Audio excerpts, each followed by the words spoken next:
नमस्कार दोस्तों, स्वागत है आप सभी लोगों का स्टडी ग्लोस पर। दोस्तों, जम्मू कश्मीर मांग कर रहा है अपने स्टेट हुड की, लेकिन क्या वाकई में स्टेट हुड मिलने के बाद में क्या परिस्थितियां बदल जाएंगी? जब पहले स्टेट हुड था उस समय क्या परिस्थितियां बदली थी जो अब बदल जाएंगी? हम लोग इन सवालों के जवाब लेंगे, लेकिन उससे पहले हम लोग बात करेंगे कि आखिरकार हाल ही के अंदर 9 नवंबर के दिन प्रधानमंत्री मोदी और उमर अब्दुल्ला के बीच में बातचीत की गई है, एक मीटिंग जो है वो कंडक्ट करवाई गई है, क्योंकि रिसेंटली जम्मू कश्मीर के अंदर जो इलेक्शंस हुए थे उसके अंदर जो पार्टी है उसकी जीत हुई है और उमर अब्दुल्ला जो है वो अब मुख्यमंत्री जो है वो बने हैं। अब उनका कहना यह है कि मैं इतने लंबे समय के बाद में घाटी के अंदर वापस से पहुंचा हूं तो मैं कुछ बदलाव जो है वो करूंगा। आपको पता है कि नेशनल कॉन्फ्रेंस इस बार जीत दर्ज करने के अंदर कामयाबी उसने हासिल की है और 42 सीट्स के साथ में उसने अपनी जीत दर्ज की है। 90 कुल सीटें थी और 42 सीट जो है वो नेशनल कॉन्फ्रेंस को मिली है। उमर अब्दुल्ला की बात करें तो उन्होंने 2009 से लेकर 2015 तक इस पद को, मुख्यमंत्री के पद को सुशोभित किया था, लेकिन वापस से वो ये कह रहे हैं कि हम लोग स्टेट हुड का दर्जा लेकर रहेंगे। अब बात यह है कि जिस समय बीजेपी ने अपने इलेक्शन कैंपेन के अंदर, खासतौर पर जम्मू कश्मीर के अंदर, इस बात को रखा था कि आखिरकार हम लोग जम्मू कश्मीर में क्या करना चाहते हैं, तो सबसे पहले उनका मुद्दा जो था वो था डीलिमिटेशन, कि हम लोग डीलिमिटेशन करवाएंगे। दूसरा मुद्दा यह था कि हम लोग फिर वहां पर इलेक्शंस करवाएंगे और तीसरा था कि जम्मू कश्मीर को स्टेट हुड का दर्जा देंगे। तो सबसे पहले हम लोग पहले मुद्दे पर बात करते हैं कि जम्मू कश्मीर के अंदर डीलिमिटेशन कैसे करवाया गया। जम्मू कश्मीर के अंदर रंजना प्रकाश देसाई की अध्यक्षता के अंदर, as according to article 82 on the permission of president, एक डीलिमिटेशन कमीशन बनाया गया था और उसने अपनी रिपोर्ट सबमिट की थी कि जम्मू कश्मीर के अंदर जो सीटें हैं, जो वहां की जो एमएलए की सीट्स हैं, विधानसभा क्षेत्र हैं, उनका वापस से सीमांकन किया जाए, निर्धारण किया जाए और 90 सीट जो है वो जम्मू कश्मीर विधानसभा के अंदर रखी जाए। जैसी ये जो रिपोर्ट है वो अप्रूवल मिलती है, उसके बाद में जम्मू कश्मीर में 90 सीटें जो है वो रख दी जाती है और उनके ऊपर इलेक्शंस होते हैं। तो दूसरा जो पॉइंट था वो था इलेक्शंस का, जो कि रिसेंटली हुआ है और जम्मू कश्मीर के अंदर नेशनल कॉन्फ्रेंस और बीजेपी जो है वो वहां पर मिलकर अब शासन कर रही है। तीसरा और अहम मुद्दा है और वो है स्टेट हुड का।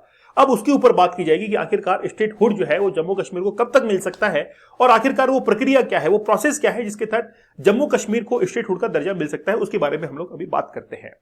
तो ये जो मुलाकात आप लोग देख रहे हैं, ये मुलाकात उमर अब्दुल्ला और प्रधानमंत्री नरेंद्र मोदी के बीच में रिसेंटली जो है वो हुई है, लेकिन इस बातचीत के अंदर क्या हुआ है वो हम लोग देखेंगे और 2019 के बारे में क्यों जिक्र किया गया है। प्रधानमंत्री नरेंद्र मोदी जो हैं वो इसके बारे में ट्वीट कर मतलब एक्स प्लेटफॉर्म पर ट्वीट करके वो बता रहे हैं कि CM of Jammu and Kashmir Omar Abdullah meet PM Narendra Modi.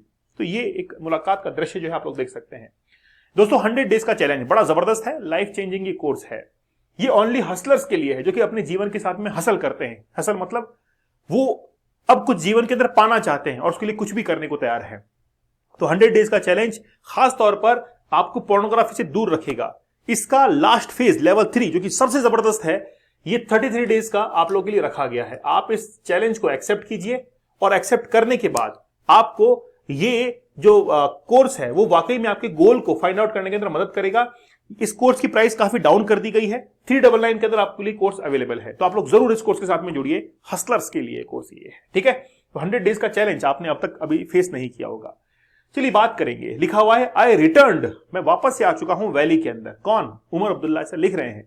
Return कैसे? 2009 से लेकर 2015 तक मुख्यमंत्री का पद निभाने के बाद में वापस से अब मुख्यमंत्री बन चुके हैं नेशनल कॉन्फ्रेंस के, ठीक है। और जम्मू कश्मीर के अंदर वापस से वो चाहते हैं कि अब जम्मू कश्मीर अपने पुराने जो रीति रिवाज है उसके ऊपर वापस से आए। अब रिसेंटली आप लोगों को पता होगा दरबार मूव के बारे में, दरबार मूव को भी लेकर अभी एक बातचीत छिड़ी थी। दरबार मूव क्या है? बेसिकली जो जम्मू कश्मीर का सेक्रेटेरिएट है उसको 6 महीने जम्मू के अंदर और 6 महीने कश्मीर वैली के अंदर शिफ्ट किया जाता है। तो दरबार मूव अभी 2019 के बाद में कैंसिल कर दिया गया था, लेकिन वापस से ये कहा जा रहा है कि दरबार मूव वापस से रीस्टार्ट होगा, वापस उसको शुरू किया जाएगा। दरबार मूव सेक्रेटेरिएट को शिफ्ट करने का एक प्रोसेस होता है, ठीक है। उसको वापस से शुरू करने के लिए बात की जा रही है।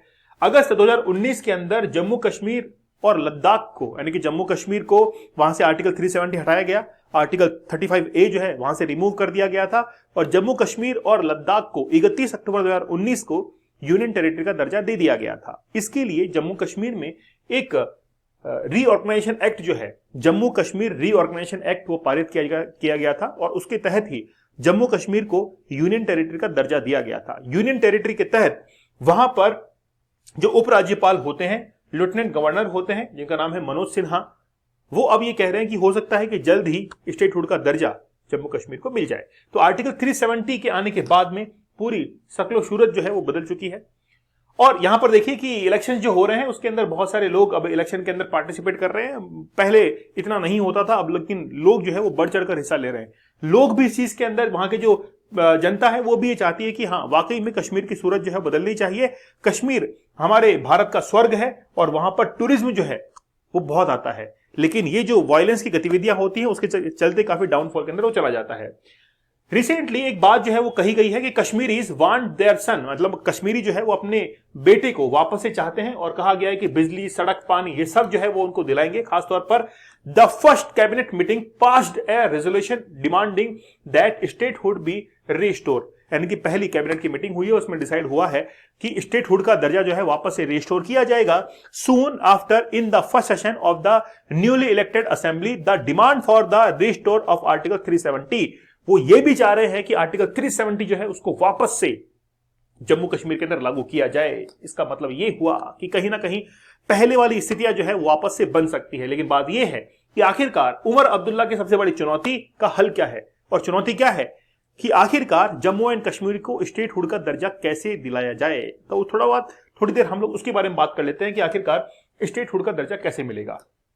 यहां पर एक आप लोग देख सकते हैं कि एक सर्कुलर है, एक नोटिस है, इसमें लिखा हुआ है the Jammu Kashmir reorganisation act 2019। देखिए, सबसे पहली बात तो आपको यह समझना पड़ेगा कि जम्मू कश्मीर को और लद्दाख को यूनियन टेरिटरी बनाया गया था, उसके लिए यही एक्ट जो है वो जिम्मेदार था।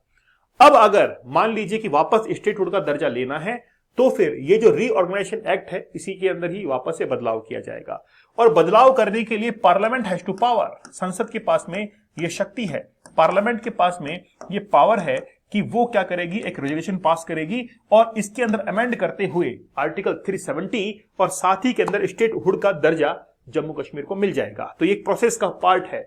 तो आप लोग देख सकते हैं कि ये रीऑर्गेनाइजेशन एक्ट जो है वो इस तरीके से था, जिसमें लद्दाख जो कि विदाउट लेजिस्लेटिव असेंबली है, जबकि जम्मू कश्मीर के पास में लेजिस्लेटिव असेंबली था।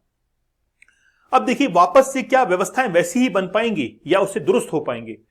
देखिए, जम्मू कश्मीर का जो मुद्दा है अब ऐसा प्रतीत हो रहा है कि धीरे धीरे अब ये सुलझने की ओर जा रहा है, क्योंकि पाकिस्तान के अंदर जिस तरीके से डिस्टर्बेंस क्रिएट हो चुका है, पाकिस्तान के अंदर बलूच लिबरेशन आर्मी जिस तरीके से कराची जो पोर्ट है वहां पर कई हमले कर रही है, चाइनीज जो सिटीजन्स हैं उनके ऊपर पाकिस्तान के अंदर हमले हो रहे हैं, तो ये बेसिकली जो डिस्टर्बेंस है वो कहीं ना कहीं भारत को एक एज देकर जाएगा।